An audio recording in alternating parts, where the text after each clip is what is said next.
Hello everyone, good morning. This is Mahesh Shah and welcome to my YouTube channel. This video is for Standard 10 Social Science, Chapter 4 Literary Heritage of India.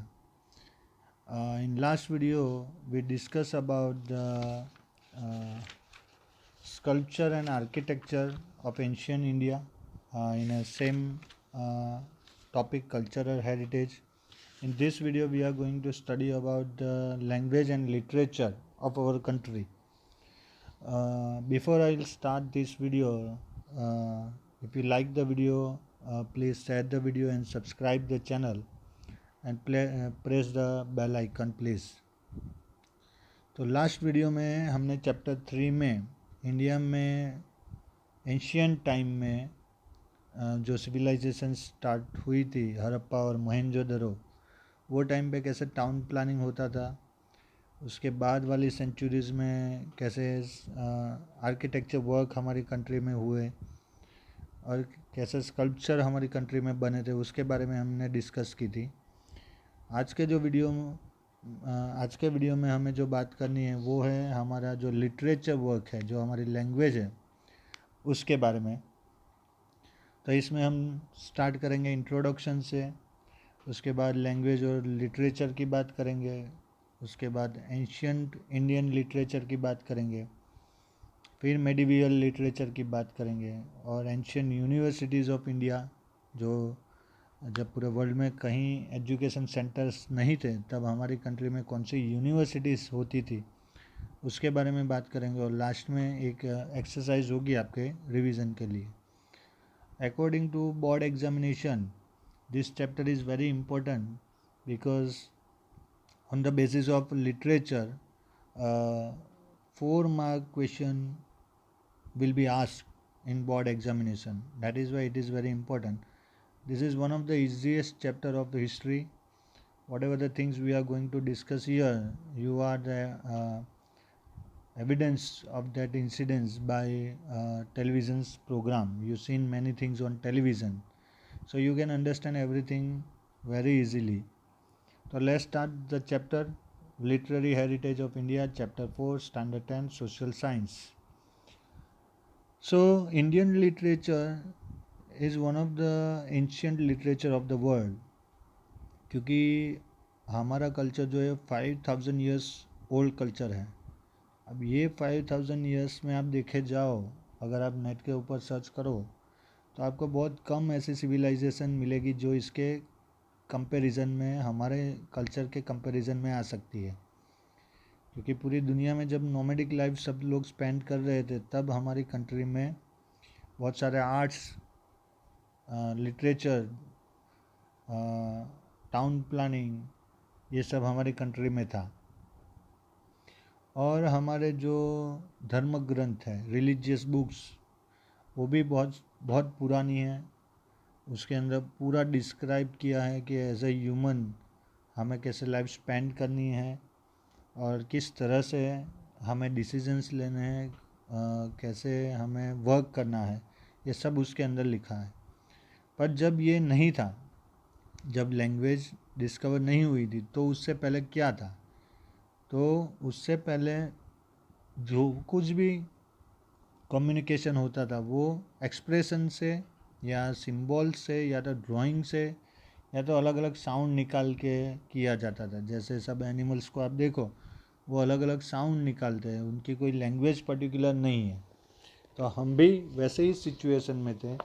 फिर वहाँ से ये धीरे धीरे करके language I, language से literature बना और लिटरेचर में ये सब बताया गया कि हमारे एंसेस्टर क्या करते थे, हमारी जो कंट्री का कल्चर है उसका इम्पोर्टेंस क्या है और हमने पूरे वर्ल्ड को क्या गिफ्ट दिया है। तो man took help of expression, symbols, drawings and sounds to communicate his thoughts, ideas, feelings and emotions to other. This led to invention of dialects and scripts. तो जैसे ये सब हम यूज़ करते थे, अलग अलग सिम्बॉल्स या एक्सप्रेशन या ड्राइंग या साउंड्स, उससे धीरे धीरे करके लैंग्वेज बनी। ये लैंग्वेज से धीरे धीरे डायलेक्ट्स बने और स्क्रिप्ट्स बने। डायलेक्ट्स जो बोले जाते हैं, अलग अलग रीजन के जो लोकल लैंग्वेज होती है उसको डायलेक्ट्स बोलते हैं। और स्क्रिप्ट्स यानी जो लिखा गया, this scripts contributed to the development of language.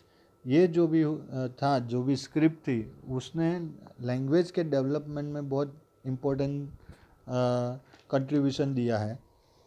Over a period of time language was being used for expression of thoughts.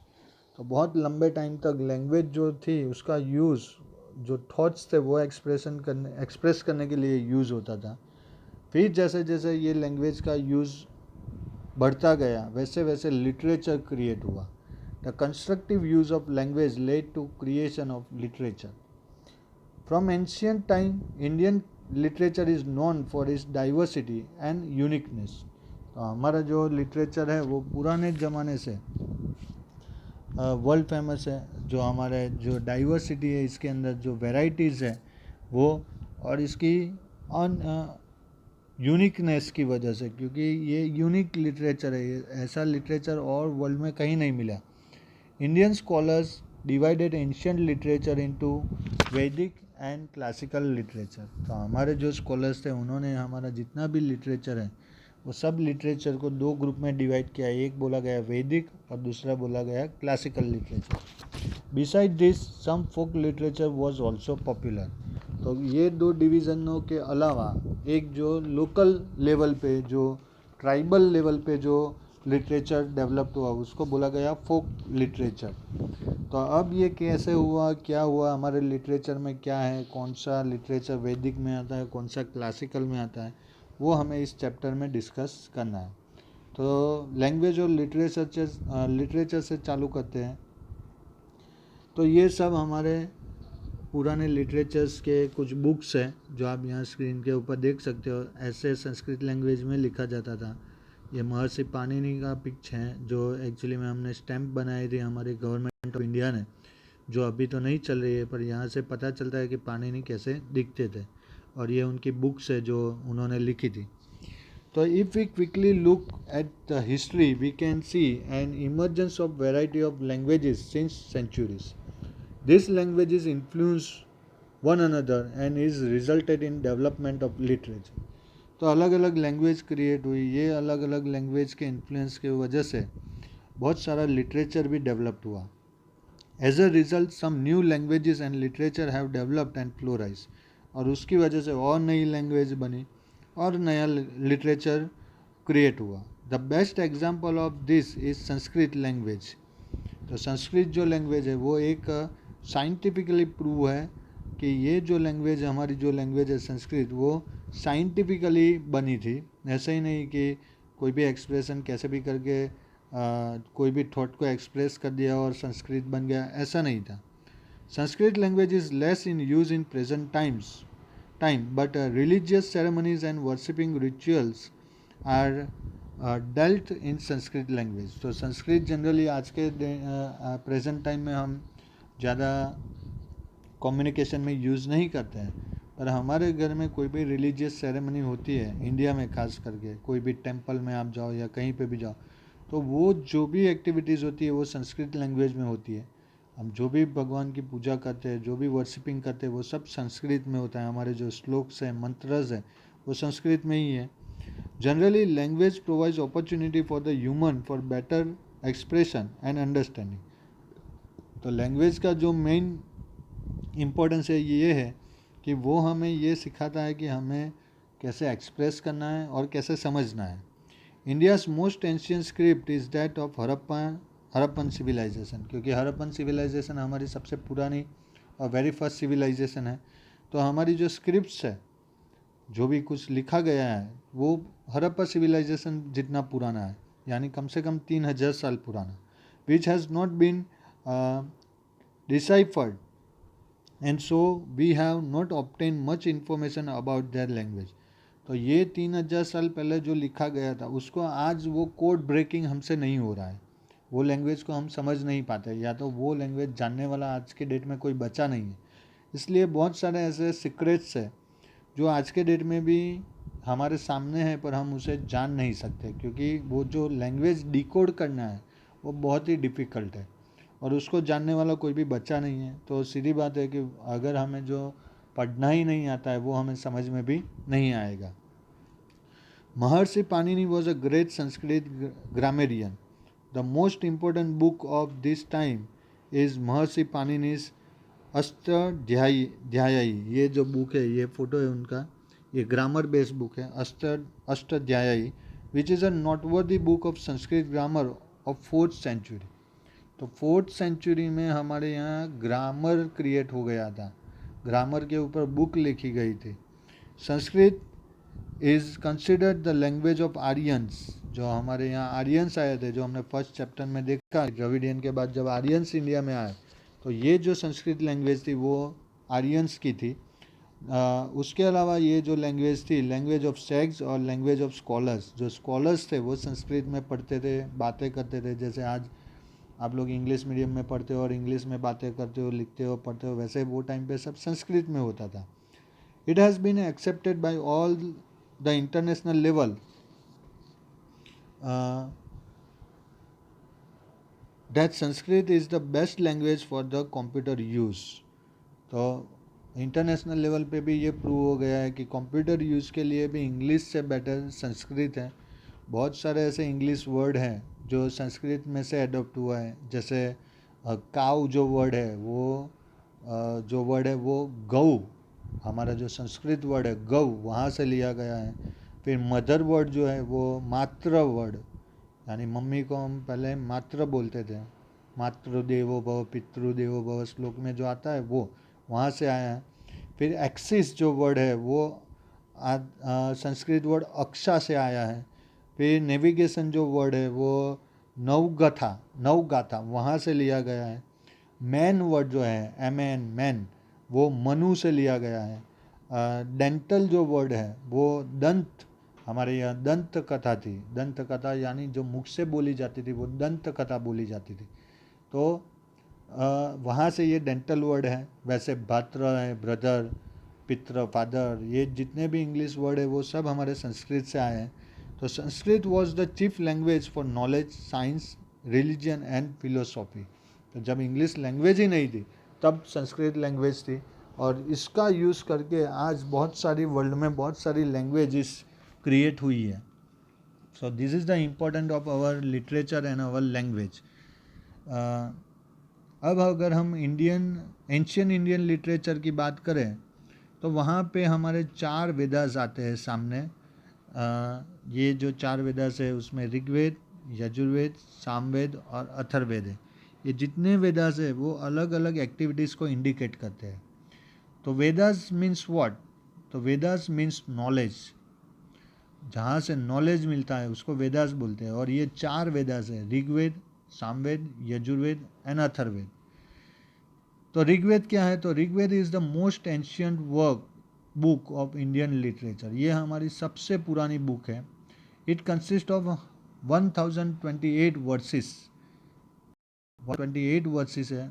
It is a wonderful work divided into 10 divisions. जैसे आपकी text book में chapter है वैसे इसमें 10 chapter है। Most of the verses are prayers of God.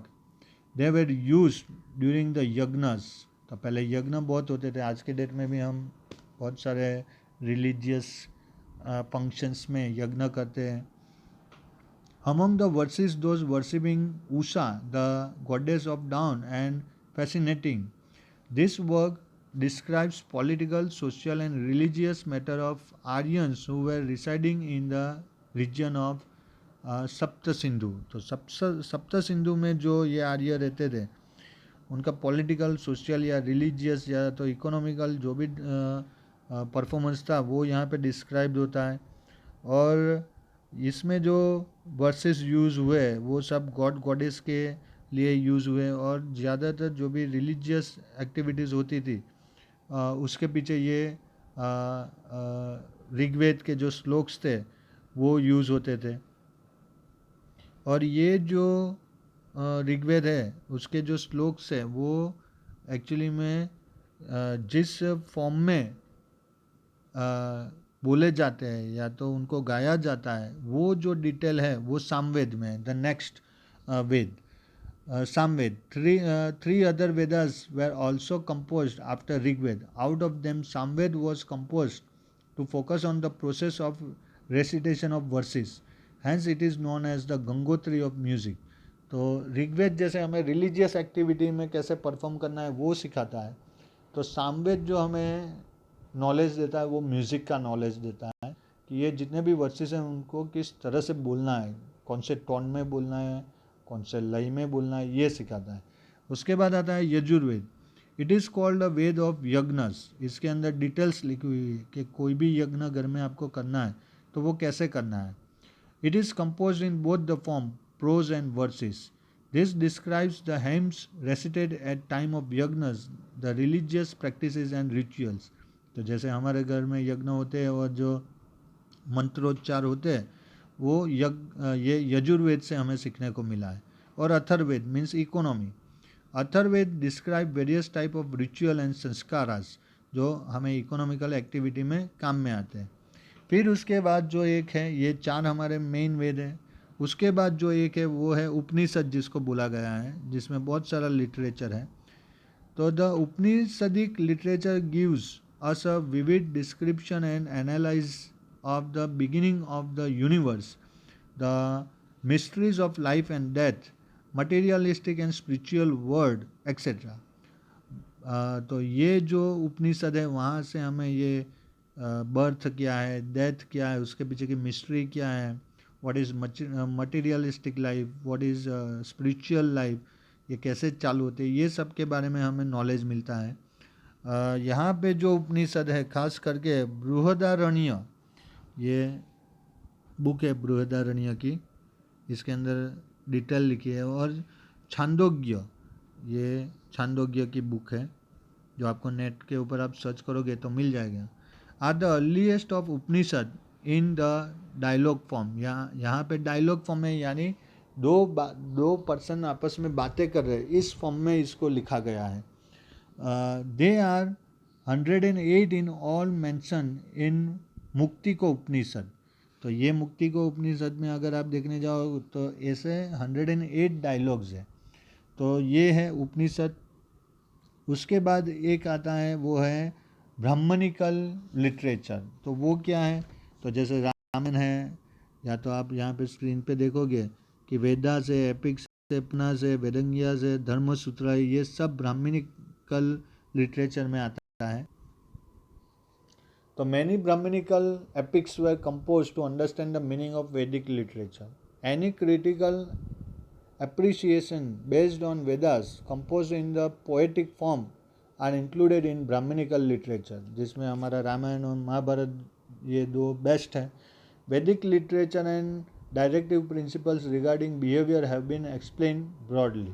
तो इसमें ये बताया गया है कि एज ए ह्यूमन हमें कौन से प्रिंसिपल्स के ऊपर हमारी लाइफ स्पेंड करनी है। उसमें एक आता है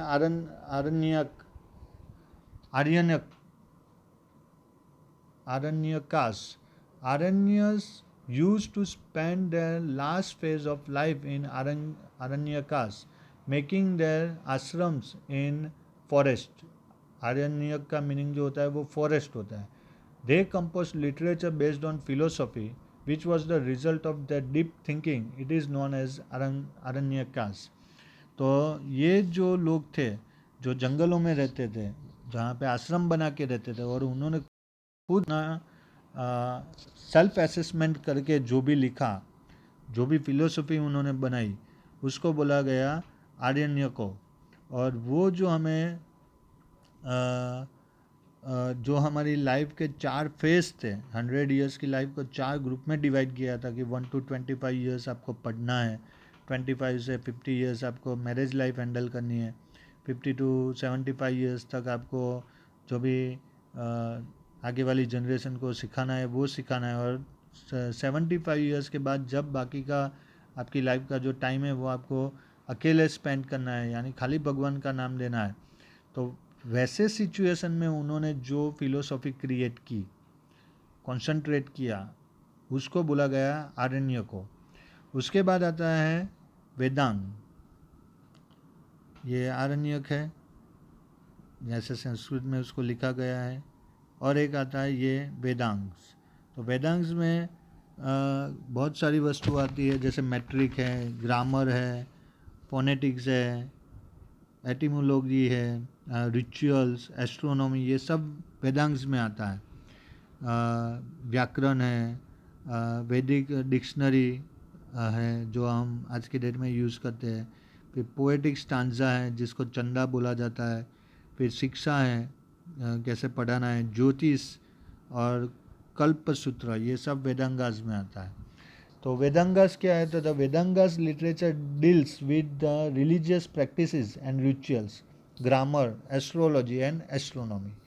the Ramayana and the Mahabharata are two great Indian epics. तो ये जो हमारे रामायण है, महाभारत है, ये हमारे दो सबसे बेस्ट एपिक्स है। अभी लॉकडाउन के टाइम में दूरदर्शन के ऊपर रामायण और महाभारत जो सीरियल फर्स्ट टाइम जो बनी थी वो भी दिखाई गई है। The present form of this epics can be traced back to the second century. The Ramayana has the story of Ramchandra, the king of Ayodhya. The Ramayana is the smaller epic than the Mahabharata. तो महाभारत जो है वो सबसे बड़ी एपिक है, रामायण उससे छोटा है। It narrates many attractive stories of adventure. The Mahabharata is the world's largest epic, has 1,00,000 verses. तो महाभारत में 1,00,000 वर्सेस है। ऐसे सब क्वेश्चन 1 मार्क में बोर्ड एग्जामिनेशन में आते हैं। This describes the war between Kauravas and Pandavas. Besides it also consists of numerous stories. The Bhagavad Gita, a part of Mahabharata, expounds the deep philosophical principles. It conveys the message of achieving moksha or salvation through ज्ञान, कर्म and भक्ति। तो भगवद गीता हमारे जो Hindus है, Hindus religion की सबसे important book है। ये जो भगवद गीता है, इससे what is the meaning of life and what is the importance of karma means work and what is the importance of bhakti, ये इसके बारे में यहाँ पे बताया गया है। Both the epics, the Ramayana and the Mahabharata, have been influencing millions of Indians and the literature for a long time. They have implemented motivational seeds of sanskar in the Indians. तो ये जितने भी ग्रंथ है, रामायण, महाभारत, या तो हमारे जो 4 वेदास है और जो उपनिषद से, उससे हमारे अंदर एक संस्कार यानी बिहेवियर का नॉलेज आया कि हमें कैसे बिहेव करना है। During this period of Sanskrit literature was produce which contain a good combination of religious and worldly aspects of life. The Puranas played an important role in explaining initial Vedic religion of earlier time. During this period many scriptures and Smriti granth were compose. तो ये स्मृति ग्रंथ क्या थे? जो याद रखा जाता था। स्मृति मीन्स मेमोरी, और जो याद रख के एक जनरेशन से दूसरी जनरेशन को कैरी फॉरवर्ड किया जाता था उसको स्मृति ग्रंथ बोला जाता था। This scriptures dealt with science and philosophy. तो ये खाली ऐसा नॉर्मल फिलोसॉफी नहीं थी, उसके पीछे साइंस भी था। For example, Kautilya's Arthashastra is a book of management as well as book on various topics such as art, mathematics and other sciences. The Smruti Granth as explains the religious teachings, laws and customs. तो जो स्मृति ग्रंथ थे, जो books थी, वो हमें क्या सिखाते थे? तो लॉ और कस्टम्स और रिलीजियस टीचिंग के बारे में हमें सिखाते थे। The earlier Buddhist literature was written in Pali. तो पाली वो लोकल लैंग्वेज थी, यानी जो ऑर्डिनरी लोग थे वो लोकल लैंग्वेज समझते थे, और जो कोर्टियस लोग थे, जो किंग और उसके जो मिनिस्टर थे, वो संस्कृत यूज़ करते थे। As it is divided into 3 sections, it is known as Tripitaka. वो 3 भाग में डिवाइड थी, इसलिए उसको बोला गया Tripitaka. It consist of Sutta Pitaka, Vinaya Pitaka and Abhidhamma Pitaka. Besides many other works were also composed in Buddhist literature. Gupta period was known as the golden period of the growth and development of Sanskrit poems and dramas. The great writers like Kalidas, Bhabhuti, Bharvi, Bhritihari, Banbhat, Magh and many others belong to this period. Of this, Kalidas is known all over the world. तो उनको ये कालिदास थे वो poet थे, और आज के date में अगर आपको संस्कृत लिटरेचर पे पढ़ना है तो ये जितने भी लोग हैं, कालिदास से लेके भवभूति, भारवी, बाणभट्ट, माघ, ये सबको आपको पढ़ना पड़ेगा। उसमें कालिदास के जो लिटरेचर वर्क है वो वर्ल्ड फेमस है। उनके जो वर्क है, ये नाम आपको याद रखने, ये बोर्ड एग्जामिनेशन में आ सकते हैं, कि उनके जो वर्क है उसमें स्पेशली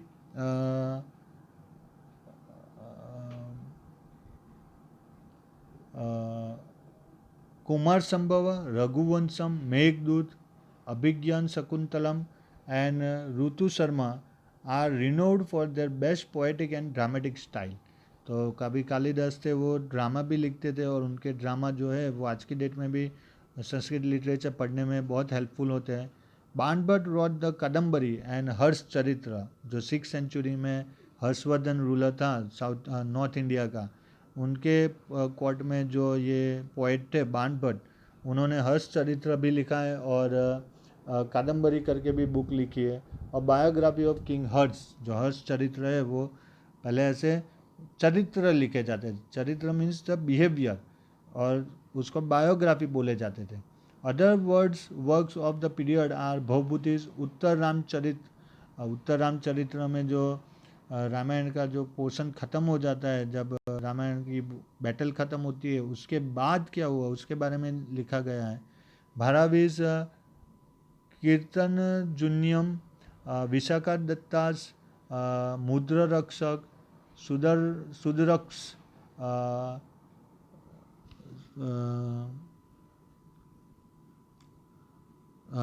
मृच्छकटिगम एंड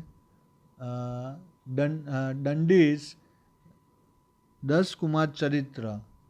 सो ये जितने भी वर्क है वो भवभूति ने लिखे हैं। The subject of this work were political events, romance, एलो एलो अलगरीज, तो इसमें पॉलिटिकल इवेंट्स भी हैं, रोमांस भी है, एल्गरीज भी है, कॉमेडीज़ है, फिलोसॉफी है, ये जितने भी लिटरेचर है इसमें ये सब टेस्ट आपको मिलेंगे। Versus were composed in earlier form of Gujarati language. In the course of time Gujarati language developed and many literary work were composed in it. तो जैसे जैसे टाइम आगे बढ़ता गया गुजराती लैंग्वेज डेवलप्ड हुई, और गुजराती लैंग्वेज में भी बहुत सारा लिटरेचर डेवलप्ड हुआ। The heritage of Gujarati literature was made prosperous by literary contribution of Narsi Mehta, Mirabai, Dayaram, Akho, Premchand, Pritam and others who composed beautiful verses, songs, garba, narrative poems and छप्पास etc. तो हमारे Gujarati literature को develop करने में नरसिंह मेहता, मीराबाई, दयाराम, प्रेमचंद, प्रीतम, ओखो, ये सबका contribution है। After that, the scholars like Narmad, Naval Ram, Kisholal Masruwala, Pannalal Patel, Umashankar Joshi, Mahipatra Ruparam Nilkant, Govardhan Tripathi and other enriched the Gujarati literature through their work. अगर आप Gujarati language पढ़े हो तो इन सब की स्टोरीज भी आपको पढ़ने में आई होगी। द 4 द्रविडियन लैंग्वेज, तो जैसे ये नॉर्थ इंडिया में सब डेवलप्ड हुआ था वैसे साउथ इंडिया में भी डेवलप्ड हुआ था। और जो मेन 4 द्रविडियन लैंग्वेज जो डिस्कवर हुई थी वो थी Tamil, Telugu, Kannada and Malayalam develop their own scripts and literature. तो अगर आप नॉर्थ इंडिया और साउथ इंडिया का लिटरेचर कंपेयर करोगे तो साउथ इंडिया का जो लिटरेचर है वो नॉर्थ इंडिया से पुराना है, because Dravidian came in our country earlier. Tamil is the oldest of this, with its literature belong to early centuries of the Christian era. According to tradition, 3 literary gatherings and sangams were held, at which many sects and poets recited their compositions. They contain many themes like political, war, and love. The famous work of this body of literature includes uh, Ettuthokai means composition of 8 poem, फिर जो है Tolkappiyam means the grammar and Pathupattu means 10 songs. Thiruvalluvar wrote the famous Kurai, which is was deal with many aspects of life and religion. The Silapadikaram and the Manimekhalai are some of the most famous work of early Tamil literature. तो बहुत सारा literature अलग अलग language में हुआ है. हमने यहाँ पे संस्कृत और गुजराती और तमिल लिटरेचर की बात की है. इसके अलावा हिंदी है, उर्दू है, ये सब में बहुत सारा लिटरेचर्स हमारी कंट्री में डेवलप्ड हुआ जो आज की डेट में वर्ल्ड में फेमस है. तो ये जो भी था वो एंशियंट लिटरेचर के बारे में था. अब हमें जो नेक्स्ट वीडियो में हम जो बात करेंगे वो मेडिवियल लिटरेचर के बारे में बात करेंगे कि वो ड्यूरेशन हमारी कंट्री में उर्दू और जो अदर लैंग्वेज है, जो लोकल लैंग्वेज है, लोकल डायलेक्ट्स है और फोक लिटरेचर है, वो क्या और कैसे डेवलप्ड हुआ उसकी इन्फॉर्मेशन हमें नेक्स्ट वीडियो में मिलेगी. तो ये वीडियो के रिगार्डिंग अगर कोई भी क्वेरी है तो आप मुझे टेक्स्ट कर सकते हो और सजेशंस भी आप दे सकते हो. I hope that you like the video. If you like the video then share the video and subscribe the channel. Till then, stay home, stay safe. Thank you. God bless you.